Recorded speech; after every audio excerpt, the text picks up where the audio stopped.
Qo'shma Shtatlar Eron bo'ylab navbatdagi zarbalar seriyasini amalga oshirdi. Hormuz bo'g'oziga yaqin joylarda o'nlab obyektlarga hujum qilindi. Tehron hujumlar oqibatida 14 kishi halok bo'lganini ma'lum qilgan. Bu haqda Euronews xabar berdi.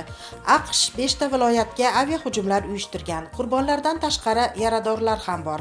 Portlar, temir yo'l ko'priklari, janubiy qirg'oqdagi obyektlar, jumladan Bushehr AES hududi va Eronning asosiy okean porti bo'lgan Chobahor infratuzilmasi zarar ko'rgan. AQSh markaziy qo'mondonligi ma'lumotlariga ko'ra, zarbalar Hormuz bo'g'ozida kema qatnovi erkinligiga tahdid solish qobiliyatini pasaytirishga qaratilgan. Bir necha kunlik hujumlardan so'ng u yerda kemalar harakati keskin kamaydi.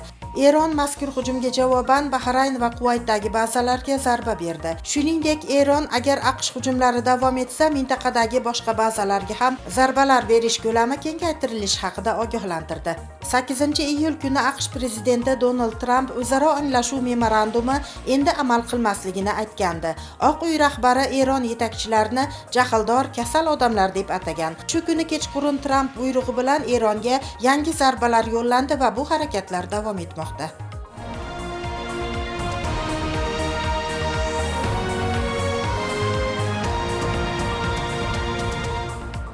Yevropa G'azo uchun $1 milliard ajratmoqda.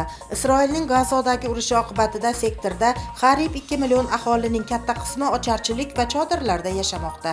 Shu bois ajratilgan mablag'lar birinchi navbatda G'azo hududini asosiy suv va sanitariya tarmoqlari bilan ta'minlashga, shuningdek, sog'liqni saqlash va oziq-ovqat tizimlarini qayta tiklashga yo'naltiriladi. Ushbu hududni qayta tiklash bo'yicha sa'y-harakatlarni Team Gaza tashabbusi muvofiqlashtiradi. Konferensiya ishtirokchilari orasida Falastin vakillari, shuningdek, AQSh prezidenti Donald Tramp tomonidan tashkil etilgan Tinchlik kengashi vakillari ham bor edi.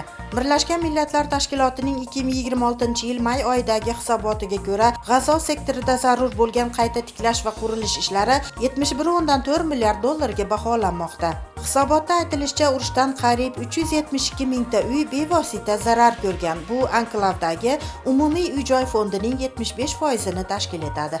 2023-yil 7-oktyabrdan buyon G'azo sektorida 70 mingdan ortiq falastinlik halok bo'lgan. Ularning aksariyati ayollar va bolalardir.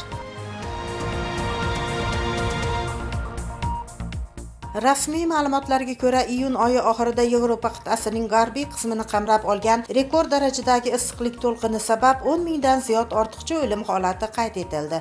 Yevropaning 27 ta davlatidagi milliy o'lim statistikalaridan to'plangan ushbu ma'lumotlar issiqlik to'lqini eng yuqori cho'qqisiga chiqqan 22-28-iyun kunlari yuz bergan o'lim holatlarini o'z ichiga oladi. Kasalliklarning oldini olish va nazorat qilish Yevropa markazi e'lon qilgan ma'lumotlarga ko'ra, vafot etganlarning 9 mingdan ortig'i 65 va undan katta yoshdagi odamlardir. Boshqa hisob-kitoblarga ko'ra, may va iyun oylaridagi to'lqinlar paytida faqatgina Angliya va Uelsning o'zida 2700 kishi issiqlik bilan bog'liq sabablar tufayli vafot etgan. Haddan tashqari issiq harorat issiq urishiga olib kelishi yoki yurak, qon tomir va nafas olish yo'llari kasalliklarini og'irlashtirish orqali o'limga sabab bo'lishi mumkin. Olimlarning ta'kidlashicha, issiqlik to'lqiniga inson faoliyati tufayli yuzaga kelgan iqlim o'zgarishlari sabab bo'lgan. Ijtimoiy tarmoqlarda Qashqadaryoning Kitob tumani Varganza mahallasida bir oilaning 3 a'zosida quturish kasalligi aniqlangani haqida mish-mishlar tarqaldi. Viloyat Sog'liqni saqlash boshqarmasi holat yuzasidan rasmiy munosabat bildirdi. Unga ko'ra, joriy yilning 10-iyul kuni Kitob tumanida yashovchi 1979-yilda tug'ilgan fuqaro xavfli yuqumli kasallik gumoni bilan shifoxonaga yotqizilgan. Surishtiruv davomida bemorni taxminan 1 oy avval tulki bolasi tirnagani aniqlangan. Afsuski, u joriy yil 11-iyul kuni vafot etgan. Ayni kunlarda fuqaroning o'limi yuzasidan sud tibbiy ekspertizasi tayinlangan. Mazkur hududda yashovchi 3 nafar fuqaro ehtiyot chorasi sifatida tibbiy ko'rikdan o'tkazildi. Ularda quturish kasalligining klinik belgilari aniqlanmadi. Ayni paytda ushbu fuqarolar nazoratga olinib, zarur profilaktik emlash tadbirlari amalga oshirilmoqda, deyiladi axborotda.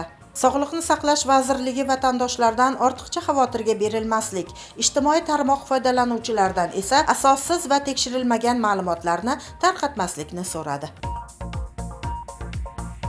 Toshkent viloyati bog'chalaridagi ommaviy zaharlanishda 11 kishi aybdor deb topildi. Bo'ka tuman sudi mazkur jinoyat ishini ko'rib chiqib, 11 nafar sudlanuvchiga hukm chiqardi. Sud ularning barchasini Jinoyat kodeksining 257-prim moddasi 1-qismi sanitariya qonunchiligi yoki epidemiyaga qarshi kurash qoidalarini buzishda aybdor deb topdi. Sud hukmi bilan sudlanuvchilardan 3 nafari 3,5 yilga, yana 3 nafari 3 yilga ozodlikdan mahrum qilindi. 5 kishiga 3 yil ozodlikni cheklash jazosi tayinlandi. Shuningdek, sud hukmi bilan mahkumlar muayyan muddatga tegishli lavozimlarda ishlash va muayyan faoliyat bilan shug'ullanish huquqidan mahrum qilindi. Birlashgan Millatlar Tashkiloti Markaziy Osiyo va xususan O'zbekistonni kuchli zilzilaga tayyor turishga chaqirdi. Tashkilot zilzilalar tabiiy ofatlar orasida eng ko'p qurbonlarga sabab bo'lishini ta'kidlab, mintaqa davlatlarini tayyorgarlikni kuchaytirishga chaqirgan.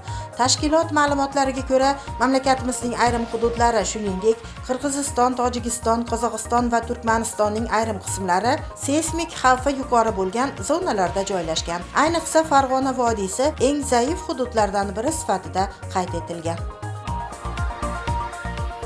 Toshkentda yangi havo harorati rekordi qayd etildi. Quyoshda turgan avtomobillar, asfalt va boshqa narsalarning sirt harorati allaqachon 66 darajaga yetgan. Bu issiq harorat issiqlik urishi va suvsizlanish xavfini sezilarli darajada oshiradi. Toshkentda kuzatilayotgan anomal issiq ob-havo sharoiti munosabati bilan metroning yer usti yo'nalishlarida harakatlanuvchi poyezdlar tezligi vaqtincha pasaytirildi. Cheklov yo'lovchilar xavfsizligini ta'minlash hamda yuqori harorat ta'sirida relslar deformatsiyasining oldini olish maqsadida joriy etilgan. Jazirama sabab yurtimizning Xorazm, Navoiy viloyatlarida bolalar bog'chalari vaqtincha yopildi. Shuningdek, Surxondaryo va Qashqadaryo viloyatlarida kuzatilayotgan anomal issiqlik tufayli og'ir yuk avtomobillari harakatiga vaqtinchalik cheklov joriy etildi. Yuqori haroratda asfalt beton qoplamasi harorati 70-75 darajagacha yetib, yo'llarning yuk ko'tarish qobiliyati pasayadi. Natijada og'ir yuk avtomobillari harakati ta'sirida yo'l qoplamasida g'ildirak izlari, deformatsiyalar va boshqa texnik nuqsonlar yuzaga kelishi mumkin. Harorat 44-45 darajagacha, ayrim mintaqalarda 48, dam olish kunlari 49 darajagacha ko'tarilishi kutilmoqda. Iloji bo'lsa, salqin xonalarda qoling. Quyosh tig'ida uzoq vaqt qolishdan saqlaning va ko'p suv ichishni unutmang.